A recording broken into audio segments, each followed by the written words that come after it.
Welcome to the Virginia Hospital and Healthcare Association's Patients Come First podcast series. Podcast episodes are available on VHHA.com and on popular podcast hosting apps, including Apple Podcast, Amazon, Spotify, and many others. We're a member of the Virginia Audio Collective and the World Podcast Network. Podcast episodes also air Sundays at 9 a.m. on 100.5 FM, 92.7 FM, and 8:20 a.m. across Central Virginia, and 1650 a.m. in Hampton Roads. Please send questions, comments, feedback, or guest suggestions to pcfpodcast@vhha.com. Again, that's pcfpodcast@vhha.com. And today, we're pleased to welcome Dr. William Cooper, a nationally recognized cardiothoracic surgeon, a decorated U.S. Army veteran, and a healthcare entrepreneur. He joins us for a conversation about his role as Medical Director of Cardiovascular Surgery at HCA Virginia's Reston Hospital Center. So with that, welcome to the show, Dr. Cooper. Thanks for being with us. Thank you for having me. Well, it's our pleasure, sir. Return listeners to this program know that we like to start these conversations by getting to know our guests a bit better. What we know, Dr. Cooper, is that you have more than 30 years of clinical, operational, and strategic leadership experience. Your professional journey includes founding one of the Southeast's most successful heart surgery programs at Wellstar Health System in Georgia. You're a retired colonel in the U.S. Army Reserves and served with distinction for more than 35 years, including 4 combat deployments. I want to just take a note and say thank you for your service. And because everyone that we talk to on this program is more than just a collection of resume accomplishments and traits, Dr. Cooper, we'd like to ask you what else people should know about your unique personal story beyond some of the few details I shared. Yeah, that's great. I always call that my advertisement when people talk about the things that you have done. But there's so much more. I really appreciate that. There's so much more to us than just that and the labels and the merit badges and things like that. I would say that the thing that perhaps makes me unique in this business is that I have personal experience, not as a heart patient, but I really have a very, very deep family personal experience with the healthcare system. I'm one of 7 kids in my family. And it sounds kind of weird to say kids now that I'm a fully grown adult. But if you think about my perspective on that, it was as a kid. I was 14 years old when my mother died of pancreatic cancer. And throughout my life, as I think about it, out of those 8 kids total, I was number 7 out of 8. Everybody has basically died at this point, except for 1 sister and 1 brother. And when I think about those stories or their stories, I think about everything that I've been involved with in healthcare throughout my entire career. There's a little bit of everything that we may consider as an error or an inefficiency in our healthcare system. There's obviously the issue of personal responsibility, taking care of yourself. There's the issue of access. There's the issue of a lack of knowledge and skilled professionals. There's a lack of, if you will, timeliness in care in each one of their stories. I like to tell people that because I really want them to see me as a physician, as a real human being. I'm not the guy behind the white coat. I'm actually a human being just like them. And so I bring that passion and that personal experience to everything that I do in healthcare, whether it's on the administrative side, on the clinical side, consulting, operational excellence. It's about creating excellence. Why? So that we can, to some extent, overcome some of those inefficiencies and deficiencies in our healthcare system. So that's a little unique little nugget about me. And I'm not advertising here for anything, but I wrote a book about it. It's called Heart Attack: Truth, Triumph, and Tragedy. And it really, from my perspective, and the thing that I see as most satisfying and fulfilling is being able to carry that out and carry out my mission with that passion on my shoulder. Well, I appreciate you sharing that personal detail from your life. It is often one of the things that we talk about with guests on this podcast is this notion of people's why, the reason that they got into a profession focused on helping people. And so thank you for sharing some of your family history to really illustrate that point. And then just for posterity's sake, can you give us the name of that book again? And is it available online, Amazon? Where might people find that? Yeah, absolutely. The title is Heart Attack: Truth, Tragedy, and Triumph. And yes, it is available on Amazon. Okay, excellent. Well, thank you for sharing that, sir. Dr. Cooper, you've recently taken on the role of Medical Director of Cardiovascular Surgery at Reston Hospital Center. where for the second time in your career, you're tasked with building a heart care program offering advanced surgical care and life-saving treatment for patients in need. You bring to this task past experience that we mentioned from Wellstar Health System, and that program was consistently earning 3-star ratings from the Society of Thoracic Surgeons, which is, from what I gather, the highest recognition for surgical quality and outcome. So with that bit of context, can you tell us more about the program that's being established at Reston Hospital Center? Yeah, that certainly, and having that background and that experience, it was truly a blessing. And when you talk about the why and your purpose in life, oftentimes we think we can define that. We really can't. It defines you. It finds you. And so coming here now to Reston and being asked to take a look at this back in the spring by the people at HCA to say, hey, you want to take a look at this. We know you've done this before. You had great success doing it. Is this something that you think you'd like to, at this point in your career, go after again? And honestly, Julian, I wasn't looking for a job. And that's why I say it just found me. I mean, I didn't even know that they were doing a heart program at Reston. I don't, scour the internet. But I'm glad I ended up here. And I'm glad that purpose and found me because once again, I find myself in the midst of building another program and helping people organize their skill sets, first and foremost, around the concept or this thing that we call heart disease. It can be very, very intense. If you really think about inpatient hospital services, and your audience knows this much better than I do, it's going to be about 4 or 5 things that really going to take up most of the space in most hospitals, certainly in the post-COVID period. It's going to be cardiovascular issues. It's going to be musculoskeletal and neurologic issues and cancer. It's going to fall into those big buckets when you think about the acute care, the things that people are going to need to have managed in an inpatient setting. And heart really leads that. And so when I think about coming here to start this program and looking at what it's going to take to do that, you really have to begin to parse it down into its component parts. And I see it as number one on the list, and some in your audience may disagree with this, but I think a misnomer in healthcare is that the patient comes first. I don't think that's the case. I actually think healthcare personnel come first, because if I'm not healthy, if I'm not in the right frame of mind, if I'm not trained appropriately, if I don't have the right skill set, then the patients are going to get is the sum total of all of those deficiencies. So I really focus on the people first. Focus on their expertise and their skills, their education and training. We have to put them in the right situation, and the right situations oftentimes require us to develop processes, workflows. And we also often, when we make mistakes or we see mistakes in healthcare, we think, oh, well, somebody. Well, oftentimes what I've found in my career is that it's the process that's flawed. It's the disjointedness, and oftentimes people talk about discoordinated care and how we try to coordinate it. But it's really the processes, those little things that we don't necessarily think about moment to moment because we're in it. So it's very important as we focus on building the program on those processes, people, their skills, their training, their expertise, putting the right processes in place so that they can follow those.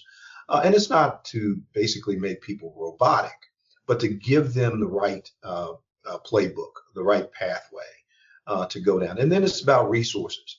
And as I sort of close out this question, it's about having a heart programming, having the right resources in a place like an HCA hospital. HCA has really, really deep roots throughout the entire United States. And being able to call upon those shared experiences, the resources that they bring to bear, ideal situation, ideal location to start a heart program. And then finally, having a community that's behind the program, a community that needs the service. It's not about going out and just putting up a shingle. This is not necessarily Field of Dreams. This is the fact that there is a demand within this area for these services. So all of those things put together, and I think we have the right recipe to create a very, very successful program going forward. Well, a lot of interesting information that you shared there. One, about the notion of process improvement and having the right processes in place. That's certainly something that we as an organization have focused on for our own work. And so I know a lot of healthcare providers and organizations do the same. Process improvement is so critical to delivering the results and the services that patients are looking for. You also talked about this notion of having provider well-being, which in a post-COVID environment, when people have experienced burnout and a whole host of other things, is also an area where we've spent a lot of time focusing on. So it was good to hear that. And then obviously the resource piece that you mentioned, I think, is critical. Resources are essential to the delivery of any kind of service, including healthcare services. So really appreciate that perspective. And you also talked about the demand in the Northern Virginia community. And that's a good segue to the next question I want to ask you about, which is statistics are telling us that cardiovascular disease is the leading cause of death across the globe, accounting for about 1/3 of annual fatalities. In the U.S., more than 900,000 annual deaths are associated with cardiovascular disease, which is about 1 in every 3 deaths. And coronary heart disease accounts for more than 1/3 of those in the U.S. All of that suggests, as you mentioned when you talked about demand, that there is a public health need for cardiovascular care. So I wonder if you can just take that and sort of expand on that idea. Yeah, it's an interesting thing that you say that the heart disease still leads globally mortality and morbidity, regardless of what you look at. It's going to be right up there with cancer. And obviously, if you start talking globally, you're going to get into some infectious disease things that pop up. But here's the very interesting paradox about that, Julian, and I'm going to bring it home for you, is actually, if you look at statistically in the United States, the death rate for heart-related disease is actually slowly trending down. But here's what it's resulted in, okay? It's resulted in a population that is living longer. And guess what? The burden of disease as we age goes up. Okay, we haven't made any strides or major strides. Until the last 4 years, we haven't made a lot of major strides in the obesity epidemic. That's changing now because of the coming onto the market of the GLP-1s that are very, very effective, highly effective at weight loss, and even in some chronic conditions. So although we've seen, the morbidity and even the mortality for heart disease sort of go down over the years, okay, it's still right up at the top. Why? Because we have a much older population. People are living longer, and they're acquiring more chronic diseases related to aging. So that having been said, what we've seen in the heart disease era, medications work. Okay, you've got antihypertensives, you've got the statins in particular, you've got all of the heart rate and heart modulating medications, ACE inhibitors, ARBs, and all of these things that modulate the heart. And so we're able to treat people with these medications. And then what happens is they end up needing other things. So one of the things right now we see is an explosion in the last 4 to 5 to 10 years of people with congestive heart failure living much longer. So now we have to respond to that. Okay. We have to respond to the fact that, okay, yeah, the medications are keeping them alive, but now they are suffering or literally dying very slowly from heart failure. So you've got all of the new treatments and devices and things like that have come onto the market and come into the armamentarium of cardiovascular specialists that we can now deploy to treat those patients. So the demand is still there primarily because of an aging population. And, I tell people this, because we see other things that have happened. In my 30 now plus years or 40 plus years in healthcare, there are 5 things that I see as just remarkable accomplishments in healthcare. I really think at the top of that list, and it's really not an order of priority, but I think at the top of that list, you have to really, really think about where we came from in the late 80s and 90s, early 90s with HIV. HIV is now, I haven't seen a patient with AIDS in 25 years, but I treat patients all the time who are HIV positive. It's non-detectable in their bloodstream. 25 years ago, we thought that was probably going to be impossible, but now people are living with it like diabetes and hypertension. We now have over 20 to 25 million people in the country living with cancer.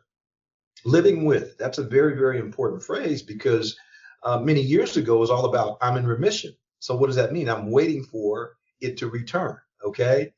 We now have people who we operate on. We would 20 plus years ago wouldn't operate on somebody with certain types of cancers because we knew it was going to come back within a year or so, and they perhaps weren't going to even have the benefit of their heart being operated on. And guess what? Now we're operating on those people, and they're on all types of biologics and other oncologic drugs that are keeping them alive. And then, of course, I mentioned the obesity and now the new GLP-1s, which are having an impact on all of these chronic diseases. Amazing what we're seeing coming out in some of the studies for these drugs now being used to treat things like obsessive compulsive disorder and major addictions like narcotic addictions.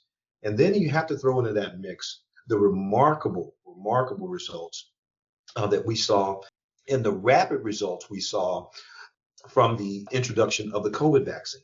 Amazing. So and then now you throw number 5 in there, heart, because all of these people have a heart. And so now we are having to deal with in cardiovascular medicine all of the ramifications of all of those remarkable advances in the last, again, 40 years of my career. Somebody else may have a different list, but that's my top 5. And so when I think about what I do from a cardiovascular medicine perspective, we're going to touch all of those things, and all of those things are contributing to an aging population. We're able to treat these chronic illnesses, and we're now seeing them come back to us with heart-related conditions. Those things, HIV, chronic disease now, obesity now going down with the GLP-1s, the COVID vaccine that's essentially made a huge, remarkable impact. People living now much longer with cancer because of all of the advances. And yet we're having to now deal with those people because guess what? They have a heart, and all of those things are going to affect their heart to some extent as they age. And so you put all that together, it increases demand despite the fact that we are having much greater impact with treating some of these illnesses and conditions.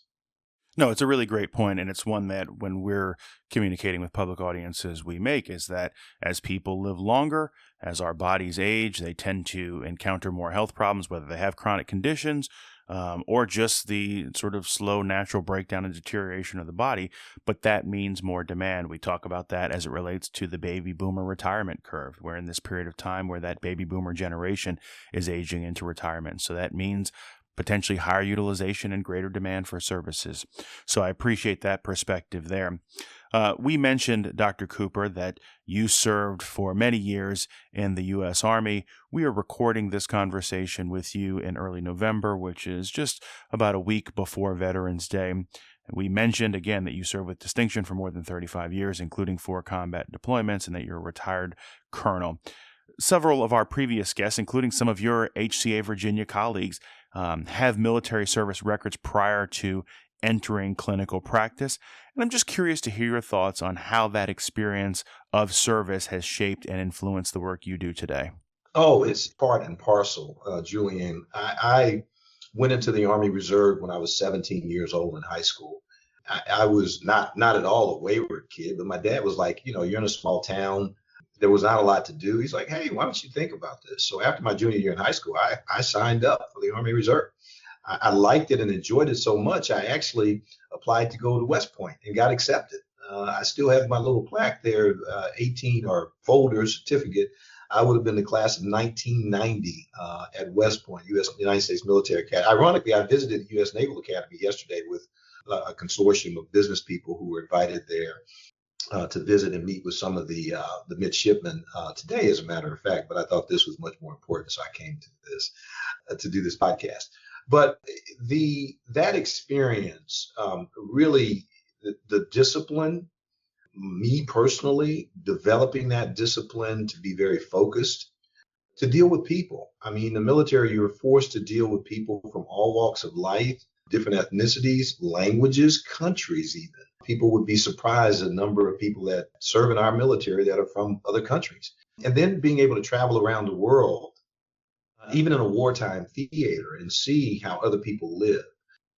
But that organizational discipline, how do you bring teams together? How do you focus on a mission and a task and all the tasks that it requires to get that mission accomplished. And I give the team here the example of my deployments. For example, when I was deployed the first time, I sat on a base for about a month waiting to get out of there to get to my duty station in Iraq. The last time I was deployed in 2017, that took all of 1 week at Fort Bliss, Texas, for that team and that company and that to get 20 plus thousand troops ready to go within 7 days. And they did it. I mean, it's absolutely amazing. So I bring that, I observed a lot of that. And in fact, in my deployment at CONUS, I was a part of getting troops ready to be deployed. And to see how you coordinate all of those moving parts. And in the military, even down to the point of sitting down with someone saying, how's your daughter? How's your son? Who's going to take care of them? I mean, are they good? I mean, that's part of readiness. And so bringing that readiness concept and having people really refocus it on, it's not just about, can Dr. Cooper do surgery? That was the biggest question I got when I came on campus here was, when are we going to do our first case? I said, well, I can do it tomorrow if you'd like, but are you ready to support that? No, you're not. So we have to really sort of break it down into the task oriented, but also you got to be thinking about how the teams are going to work together, and then that interrelatedness of all of those teams in terms of getting a patient through that entire process of cardiac surgery. So I will tell you that my experience in the military, bringing that then to WellStar and having done it before, where you have to bring teams together and align mission and goals so that people can see the really, really big picture and see what they're a part of, is actually the fun part for me. Some people see that as a challenge. I oftentimes get all kinds of people reaching out to me on social media, particularly like the professional social media like LinkedIn, and I look at their thing, we brought teams together and we did these things. I said, yeah, that's fantastic. I would really love to sit down and talk to you about what that really means. But it's about, on a very personal level, professional level, connecting with people, having them understand that you care. As I really mean that. I think the most important asset in healthcare is the people who are the healthcare workers, doctors, nurses, allied health, all of them are so important. And I try to impress upon them the importance of their job and their role in all of this. I can do surgery all day, but we can lose the game when the patient leaves the operating room. And so that military experience really, really taught me some really, really valuable lessons about aligning goals and mission around our task around accomplishing a mission. And so I brought a lot of that here, draw up on my experience that we had at WellStar. And people say, how are you going to do that? I mean, I said, this is how you're going to do it. You're going to focus on those things that really, really matter, and don't get caught up too much in, you're going to compete with this. It's not about competition. This is about providing service and professional service to people who actually need it, who are going to show up at our door, they're going to show up in our emergency room asking for help. And if we focus on that, everything else is going to fall in place. Well, really great observations on team building, on culture, and lessons learned from military service that can be applied to, in this case, a healthcare team development and surgery program environment, but I imagine applicable across many different disciplines. Dr. Cooper, I want to thank you for being with us today and for taking some time. We are just about done with our conversation, but before we conclude, we do have a tradition here on the podcast to close things out by asking our guests a pair of surprise questions. To keep things interesting, we have a list of 10 mystery questions that you can choose from. So if you give me 2 numbers from 1 to 10, I'll ask you the corresponding questions. 7 and 3. Okay, and we'll do those in numerical order. So 3 is, what is the most adventurous thing you've ever done? Oh, by far the most adventurous thing I've ever done is being deployed to Iraq. It was involuntary, but that was impressive. And I was telling a friend of mine yesterday, they talked to us a little bit about a tactical landing. The way to think about a tactical landing, and I'm not giving you too much information here, but just think about landing a plane over a runway in a spiral fashion. from 30,000 feet to 0 feet in a matter of seconds. It's pretty interesting. Bungee jumping, I would imagine, has nothing on that. It sounds quite adventurous. And then you also selected number 7, and that question is, what's one quality in others that you admire and try to embody? Oh man, I will tell you, I really love when I see passion in people.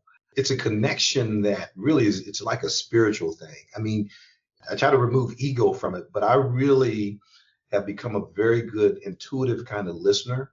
But man, when I detect that passion in people, it just really, I mean, it's like, it's like I'm sitting there and God is talking to me and saying, wow, that's the person right there, you know? And so I've had the opportunity, I've been very, very fortunate throughout my career to meet so many people like that. And being in healthcare, you really find some really serious angels in this business. And so when I detect that passion and that just purely, I'm here because I love humanity and I love people, that really gets me going. I love that. Indeed, seeing people with purpose is definitely energizing, so I can appreciate that perspective. And I appreciate, again, your time this morning, Dr. Cooper. And with that, that's going to bring us to the close of another episode of the Virginia Hospital and Healthcare Association's Patients Come First podcast. If you like what you heard, please make sure to leave us a 5-star review on Apple Podcasts and subscribe so that you know when new episodes are available. And we want to once again thank our guest, Dr. William Cooper, for joining us today. So thank you, sir. Thank you, Julia. This was fantastic. Have a great day.